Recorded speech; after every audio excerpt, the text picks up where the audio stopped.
Right, well on today's episode we are going to get the Centurion ARV running and driving because on the last weekend of July it's the Welland Steam Rally and I've not been before. I'm quite keen to go this year and we're hoping to take that and the Foden and the Mercedes. But of course before we can do that we need to find out for sure which is the best wrecker of the two. Is it going to be the Foden or is it going to be the Mercedes? And the only way we can do this properly, a proper test, is to obviously have a tug of war. So that's what we're going to do. This is a very serious channel and we take things very seriously around here, especially our testing.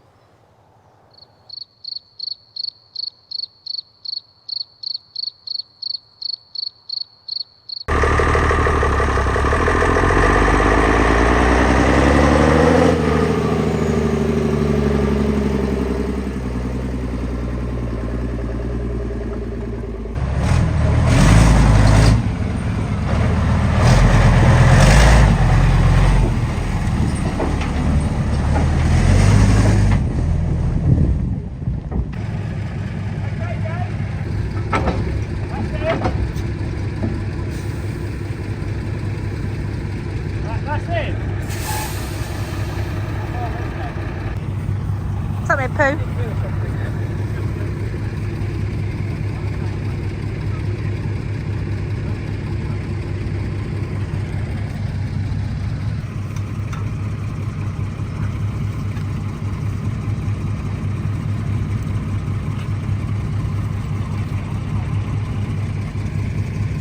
Well, we're all connected up now and we have Team Foden over there, so place your bets now.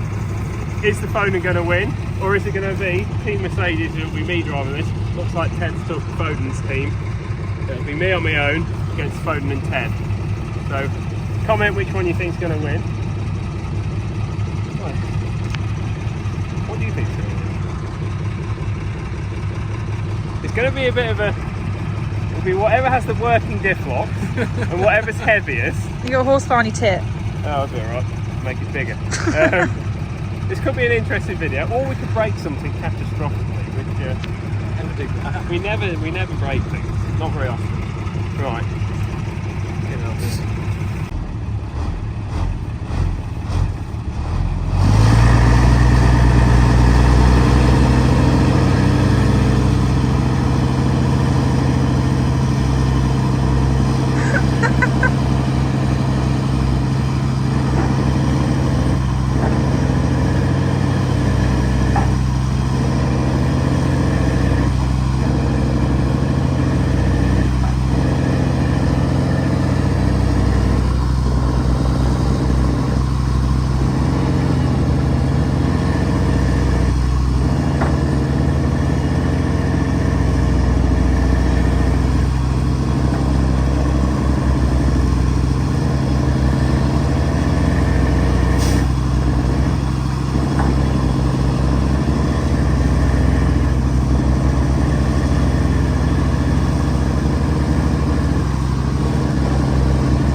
I think that was actually very even, unfortunately. We thought it was going to be a real clear winner. But Adam had the advantage he could do the old re-jump with a clutch. I can't do that because this has got a fluid flywheel. I don't think it would appreciate that. I was mega impressed with that. That was very, very even. That has travelled further. Only because I let you. Only because I literally took it out again. Right, so I think the thing is now, we know these are very equal. So now we ought to see which one of these two is best against the yellow tugs. It's the only way we can do a fair draw. We know they're as good as each other. So now it's time to do a tug of war against the yellow tug. And then I think Adam's got some digger work to do because we've got some fair runs going on. Let's have a look.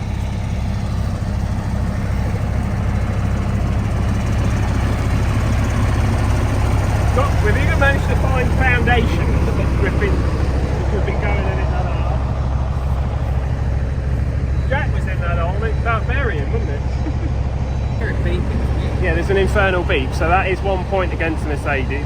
When you're in four-wheel drive, it's continuously beeping at me, which is about 10 points down in my book. Anything that beeps, it's just like being in one of them crappy old DAFs that are constantly beeping at you. But otherwise, did quite well. So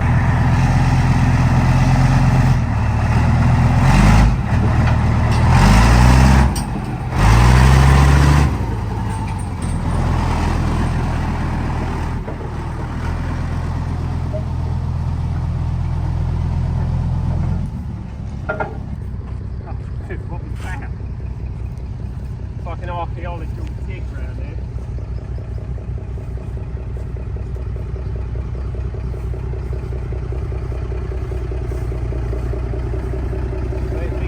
We haven't found any treasure, sadly.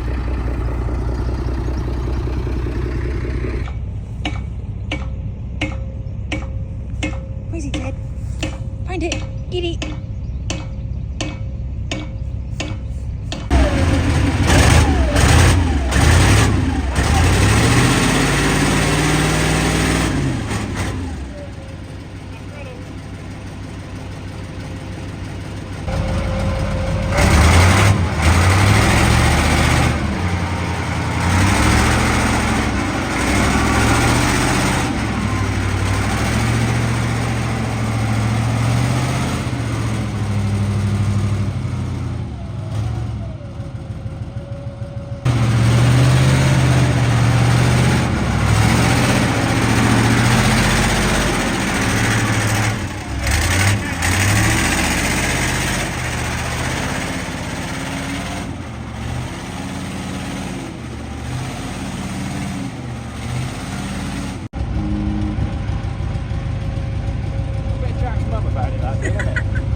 Right, well, if you're listening, British Airways, scrap all of them things, they're utter junk. And just get some Fodens, get some proper bits of kit.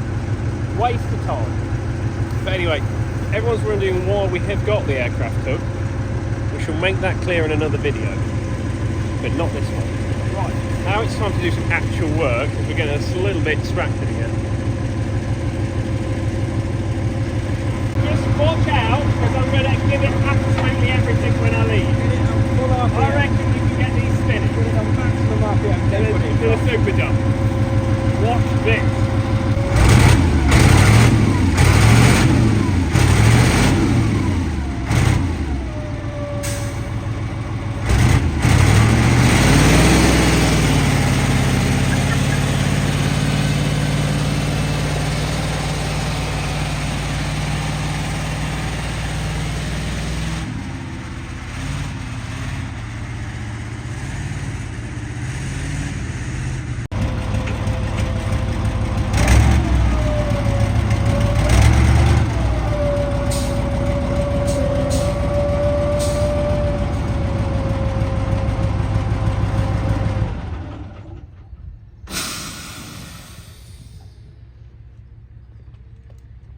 Not gonna lie, this is a bit of a cool thing. The Douglas. Is it a Douglas? I don't know what make it is. It's a Reliance Mercury. I thought it was a Douglas. I'd have liked it more if it was a Douglas. Never mind. Right, now it is time get Anthony the Great's ARV up and running. We've got an electric fuel pump to put on it. So that's today's first proper job. Right, so this is the idea with the fuel system on this. We've had a fuel tank made, which is now going to live there. All we've got to do is fit the electric fuel pump and a fuel inline filter, which we shall put somewhere. And we also need to not only connect it to the V12, we want to put a tap on it so we can also run the V8, because it's a brilliant bit of kit. Yeah.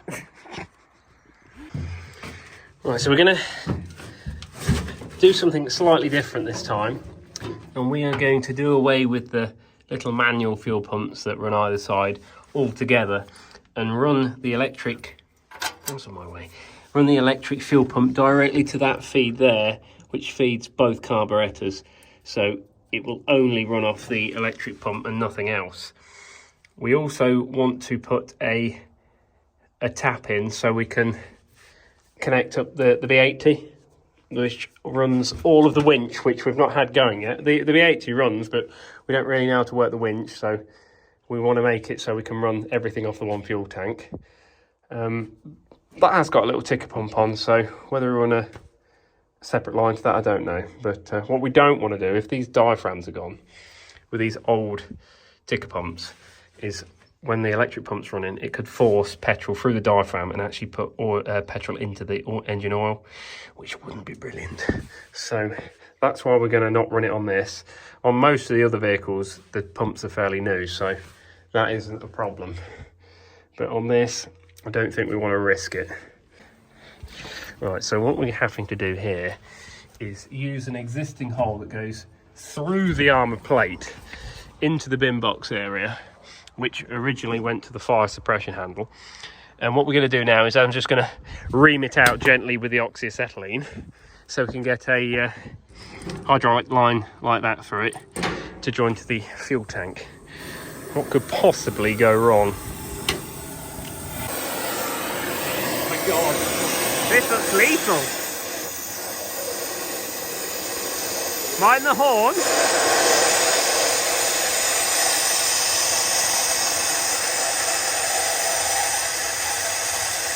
As hot as Satan's bottom.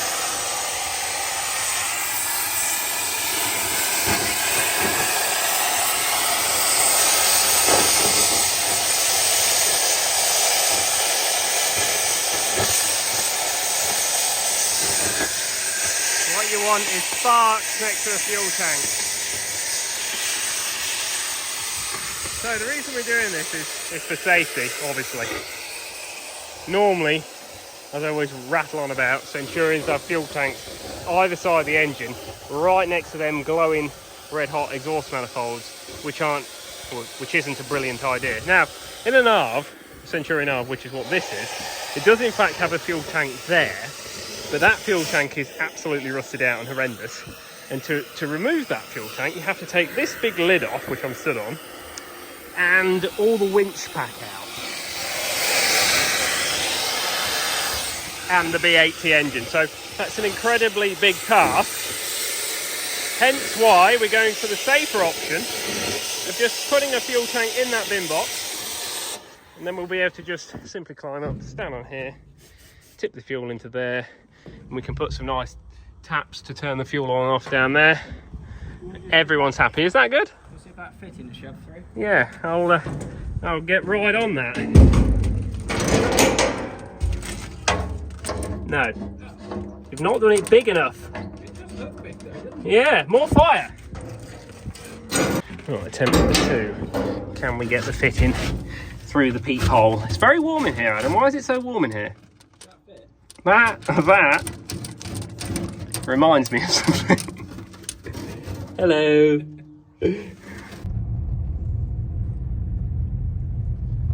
they're closed. You might be able to get this out, or it comes with fucking one, or if he's got some, Anything like that. Yeah, I think it's that sort. It's got the. Okay, so what we've done, we've fitted the fuel filter to the stock tap, fuel pump, regulator and stop tap so we can turn the fuel off to the B80 if we need to. So it's all connected, all we've got to do is wire in the pump, but for now we might just chuck a 20 litres of petrol in, connect that to a Milwaukee battery and see if we have any leaks. Do you think we will? Anything coming out yet? No. Good job is, at least it can only leak into the bin box. We just fill the whole bin box with petrol then. Oh! Oh! That sounds promising. Ooh! One of the buckets has fell off.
Running.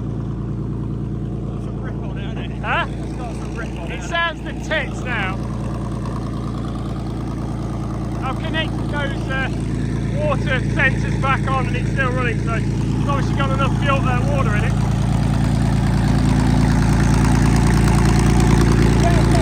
That's great Snapchat.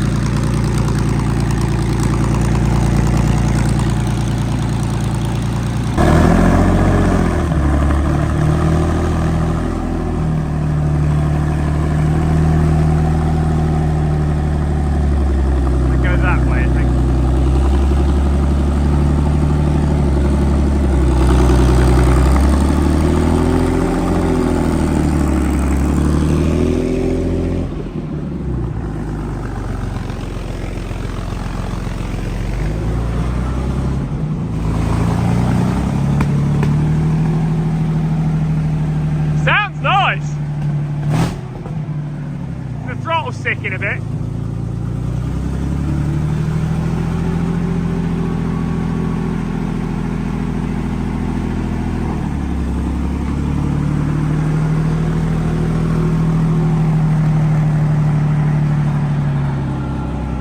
Not loads.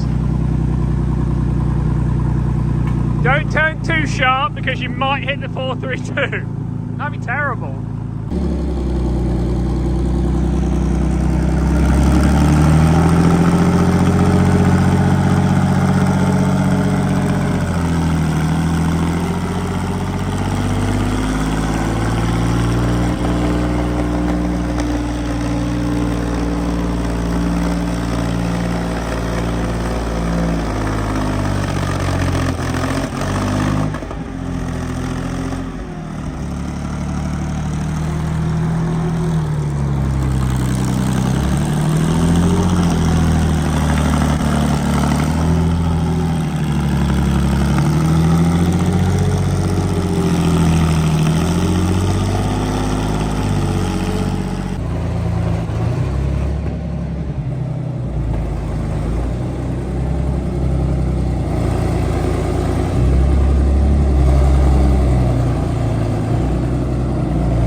you're a bit stuck? I've lost a gear rod or two. Huh? I think I've lost 2 gear rods. What, bust? What range? I'm stuck in gear at the moment. Oh, you are? Which gear first? Yeah.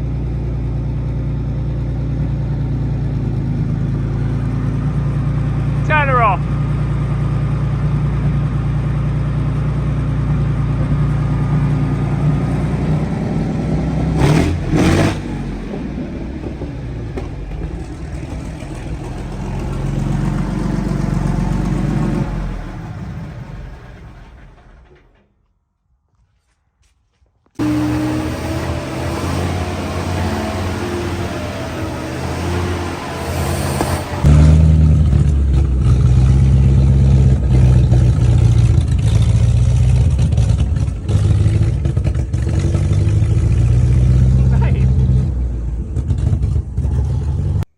So there we go, we have mended the Centurion ARV, ready for Welland, except Adam's just snapped the gear rod on first again in a different place.